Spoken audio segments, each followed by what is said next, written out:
औलाद नहीं है, संतान नहीं है, किसी के सामने जाकर मत दुखड़ा रो। बन सके तो एक बार कुबेरेश्वर धाम आओ, बाबा का कंकर शंकर पूजन करो, रुद्राक्ष लो, और नहीं आ सकते हो तो भी सफेद आंकड़े की जड़ का प्रयोग 1 बार नहीं, 5 बार नहीं, 10 बार करो। पशुपति व्रत बाबा के करते रहो, पीछा मत छोड़ो, और बाबा के भरोसे रहकर बेलपत्री की पीछे वाली जो डंडी होती है, पीछे जो ये ओट होती है, इस ओट को तोड़कर अशोक सुंदरी वाली जगह पे चढ़ाकर इसको खूब चबाओ, खूब चबाओ, खूब चबाओ। दोनों पति पत्नी। मेरा बाबा भले 25 साल क्यों ना हो गए हों, इस व्यासपीठ ने तो देखा है जिसकी उम्र 55 साल की हो गई तो भी मेरे बाबा ने उसको औलाद दी है। इस व्यासपीठ ने देखा है। विश्वास मत तोड़ना, हिम्मत मत हारना, अपने भीतर के विश्वास को प्रबल रखना। ये मत सोचना कि मुझे औलाद नहीं हो सकती, मैं मां नहीं बन सकती। नहीं नहीं, बाबा देगा।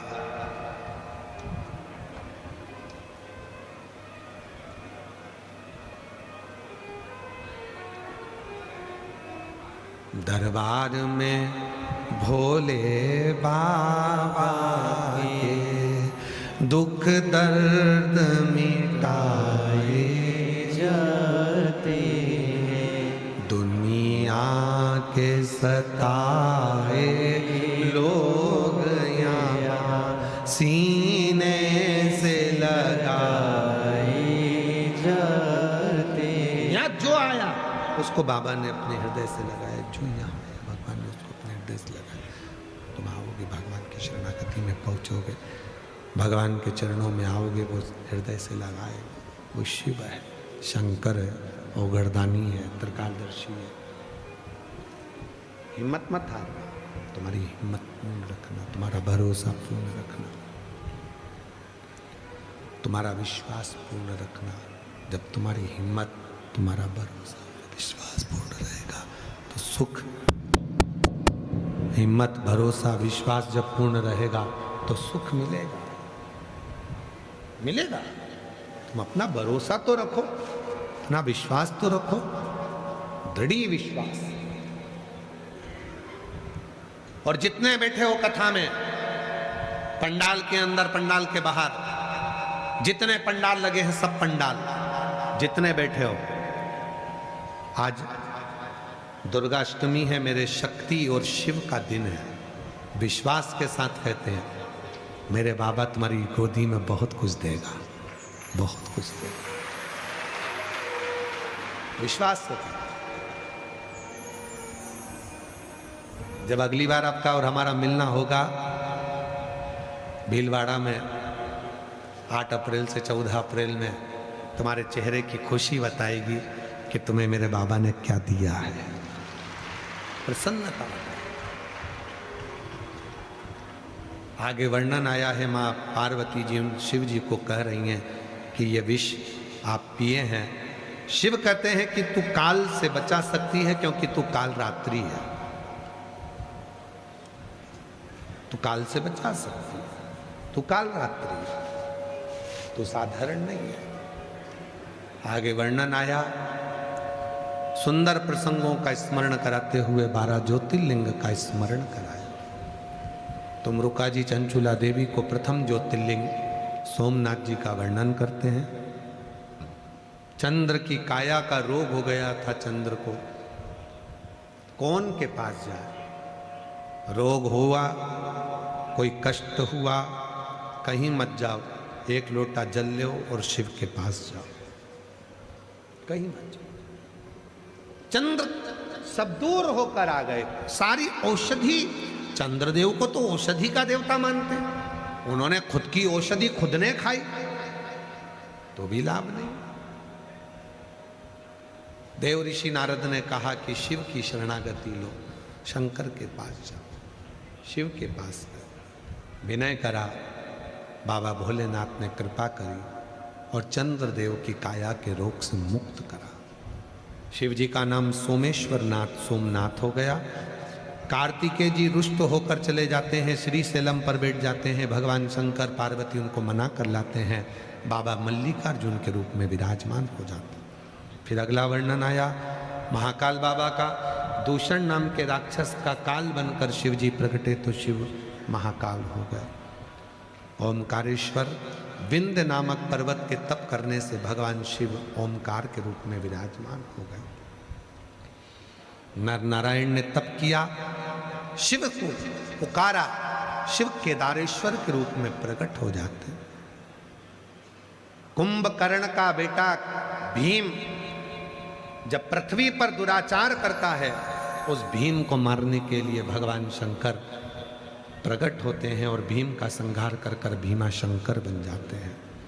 मनु शत्रुपा तप करते हैं, उनके तप की प्रबलता से भगवान शंकर स्वयं विश्व का भरण पोषण करने वाले विश्वनाथ बन जाते हैं। गौतम बाबा पर गौ हत्या का दोष संत ब्राह्मण लगा देते हैं। ये दुनिया संतों को नहीं छोड़ती है, ये दुनिया साधुओं को नहीं छोड़ती है, ये दुनिया आपको नहीं छोड़ती है, तो दुनिया हम और संसार के कोई भी व्यक्ति हो उसको कैसे छोड़े? ये छोड़ती है। बड़ी विचित्र दुनिया, और जितना जितना लोग ताना देंगे उतना उतना जीवन में उन्नति करोगे। ये मत सोचना कि तुमको ताने पड़ रहे हैं या गाली पड़ रही है तो आप नीचे जाओगे। नहीं नहीं, ताना जिसको दिया जाता है, गाली जिसको दी जाती है, वो उन्नति की सीढ़ी पर ही चढ़ता है। गौतम बाबा की पत्नी अहिल्या ने स्मरण किया, शिव ब्रह्मा विष्णु महेश लिंग के रूप में प्रकट हुए, त्र्यंबकेश्वर के रूप में विराजित होते हैं। रावण भगवान शंकर का शिवलिंग लेकर जा रहा था, वैद्यनाथ जी के रूप में विराजमान हो जाता है शंकर भगवान।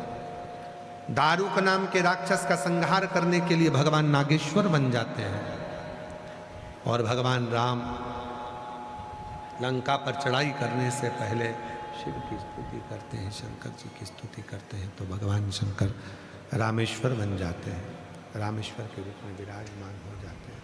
रामेश्वर फिर वर्णन आया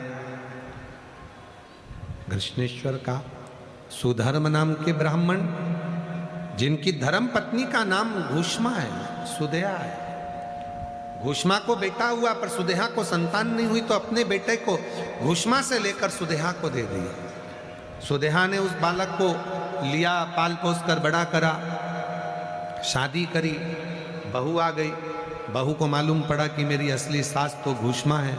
सुदेहा को पूछना बंद कर दिया, गुस्सा आ गया, क्रोध आ गया, तो सुदेहा ने अपने बेटे के टुकड़े करे, एक कपड़े में बांध दिए, टुकड़े कर कर कपड़े में बांध कर उसको तालाब में ले जाकर फेंक दिया। तालाब में ले जाकर जैसे ही फेंका, 6 दिन 7 दिन निकल गए। घुष्मा पार्थिव शिवलिंग का निर्माण करती थी, उसकी पूजन कर कर विसर्जन करने के लिए जाती थी, और घुष्मा उसको विसर्जन करने के लिए चली। वैसे एक तालाब के किनारे पर पहुंचकर घुष्मा के मन में आया कि बहुत दिन से मैंने अपने बेटे को नहीं देखा, मैंने अपने पुत्र को नहीं देखा। स्मरण करा भोले बाबा शंकर भगवान त्रिकालदर्शी कैलाशी विनाशी, हे शिव, हे शंकर, हे करुणा सागर, मेरे बेटे का मैंने दर्शन नहीं किया बहुत दिनों से, मेरा पुत्र मुझे दिखे।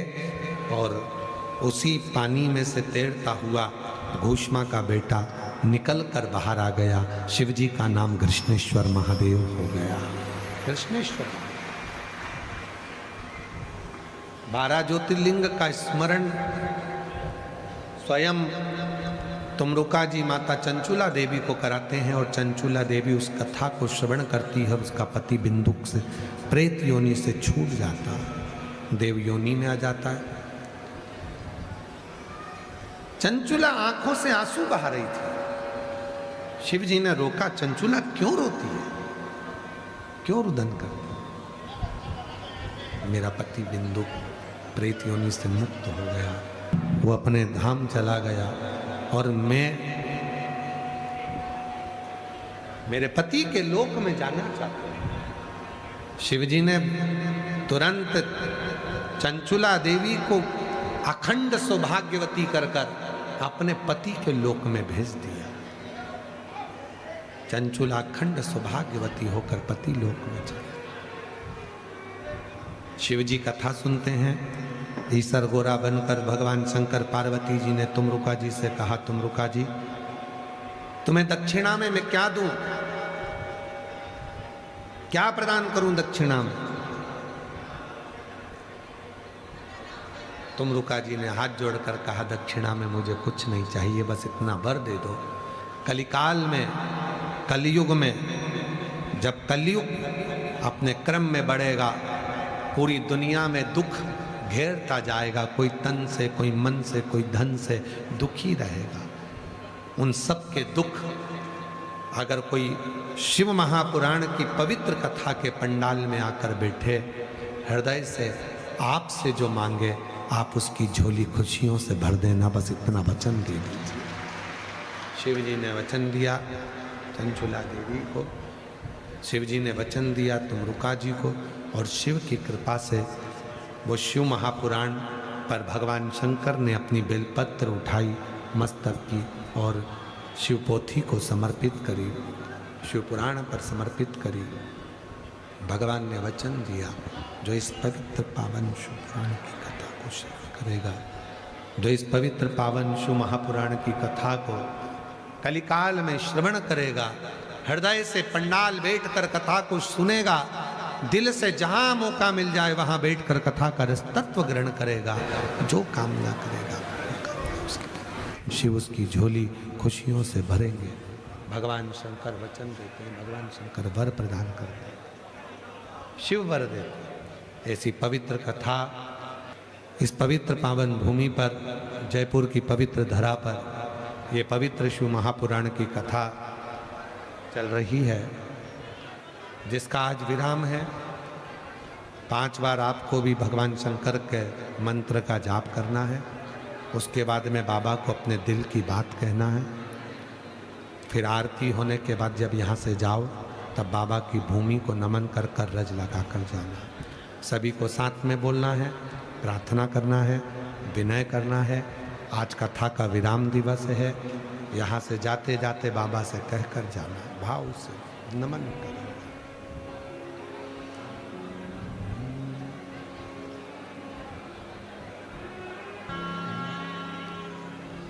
श्री शिवाय नमस्तु श्री शिवाय नमस्तु श्री शिवाय नमस्तु श्री शिवाय नमस्तु श्री शिवाय नमस्तु भोला सब दुख काटो हमारा, ओ भोला सब दुख काटो हमारा।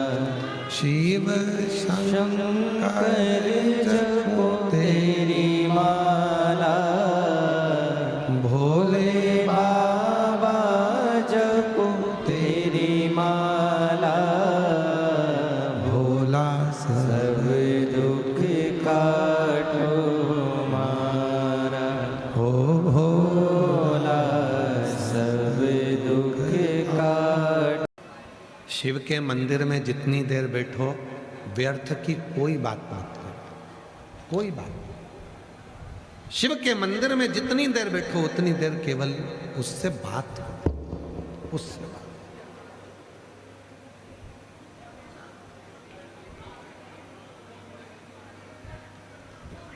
देखो जीवन में दुख बहुत है, कष्ट बहुत है। कोई मनुष्य की देह सरल देह नहीं है। मानव का शरीर कोई सरल नहीं है। कई लोग कहते हैं गुरुजी भगवान दुख देता ही क्यों है?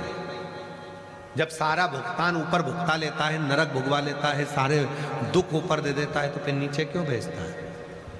फिर हमको दुखी क्यों करता है? हम निवेदन करना चाहेंगे, जो लोग कहते हैं कि भगवान सारा दुख हमको ऊपर दे देता है, नरक का भोग भुगता लेता है, कर्म का दंड भुगता लेता है, फिर हमको पृथ्वी पर जब मनुष्य बनकर आते हैं तो ये सारे दुख परमात्मा हमको देता क्यों? अरे भाई, सीधी सीधी बात है। हॉस्पिटल में एडमिट होते हो, वहां इलाज होता है कि नहीं होता है?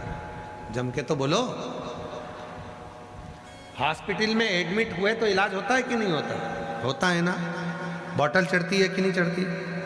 जम के तो बोलो। इंजेक्शन लगते कि नहीं लगते? दवाइयां मिलती कि नहीं मिलती? हॉस्पिटल में एडमिट हुए, हॉस्पिटल में जब सारा की सारा ट्रीटमेंट हो गया, सारा की सारा दवाई, इंजेक्शन, बॉटल सब हो गई, फिर भी आप जब हॉस्पिटल से छुट्टी लेकर जाते हो तो भी एक थैली भरकर दवाई तुमको दे दी जाती है कि घर जाकर ये दवाइयाँ लेना है। बोलो बोलो, सही है कि गलत है? घर जाकर ये दवाई खाना पड़ेगी, घर जाकर ये दवाई लेना पड़ेगी। उसी तरह कितना भी नरक भोग लो, ऊपर कितना भी तुम्हें दंड भुगता दिया जाए, तो भी नीचे दवाई बांधकर भेज दिया जाता है कि नीचे ये दुख तो तुमको झेलना पड़ेगा, ये दवाई तो खाना पड़ेगी तुमको, ये दवाई तो तुमको लेना पड़ेगी, ये दवाई बिना काम नहीं चलेगा, ये दवाई तुमको लेना है, ये दवाई तो तुमको यहाँ पृथ्वी पर आना है और लेना है। रोते नहीं है, खुश हो, आंसू पोछो, पहले आंसू पोछ कर फिर लिखा। तो पति ठीक है, अब क्या सोचना? लीवर किडनी सब ठीक हो गया, अच्छा एकदम डायलिसिस पूरे बंद हो गए, बस।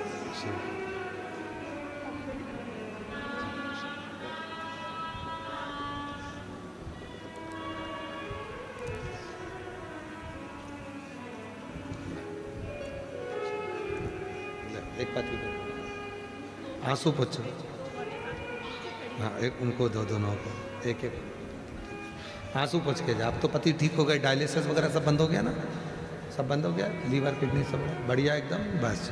हम तो बाबा के भरोसे चलते हैं, हम तो बाबा के भरोसे चलते हैं, ये दुनिया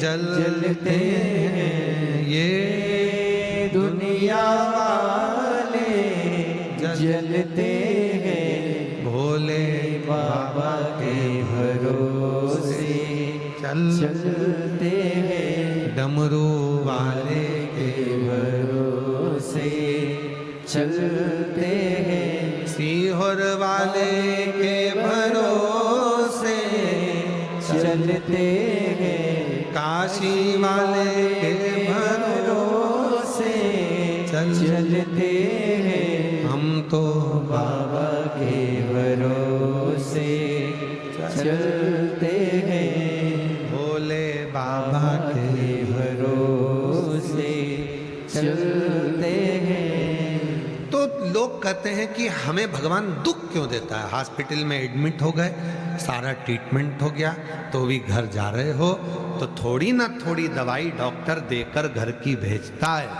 उसी तरह ऊपर भुगताने के बाद भी भगवान तुमको पृथ्वी पर थोड़ा दुख देकर भेजता है। इसको लेते जाना, थोड़ा थोड़ा करते जाओ, थोड़ा थोड़ा लेते जाओ, थोड़ा थोड़ा करते जाओ। जब ये थोड़ा थोड़ा दवाइयाँ लेते रहोगे, दुख आएगा तो भगवत भजन स्मरण आएगा, जपोगे उसको, भजोगे उसको, सुख मिलेगा। हिम्मत मत हारना। जितनी मेरी बेटियां बैठी हैं, जितने मेरे बेटा बैठे हैं, जितने पत्र हैं, जयपुर में जितने पत्र आए हैं, सारे पत्रों में सबसे ज्यादा पत्र सर्विस के, नौकरी के, सरकारी नौकरी के, बीमारी से अच्छे होने के, बच्चे होने के, बहुत पत्र। हिम्मत मत हारो। बेटियां सोचे कि मेरी सरकारी नौकरी नहीं लगेगी, बेटा सोचे मेरी नौकरी नहीं लगेगी, मैं अच्छी पद पर नहीं जाऊंगा। हमने पहले भी कथा में कहा, दुनिया में ऐसी कोई कुर्सी नहीं बनी जिस पर तुम नहीं बैठ सकते, बस तुम्हारी मेहनत तुमको चाहिए, तुम्हारा परिश्रम तुमको चाहिए, अपनी मेहनत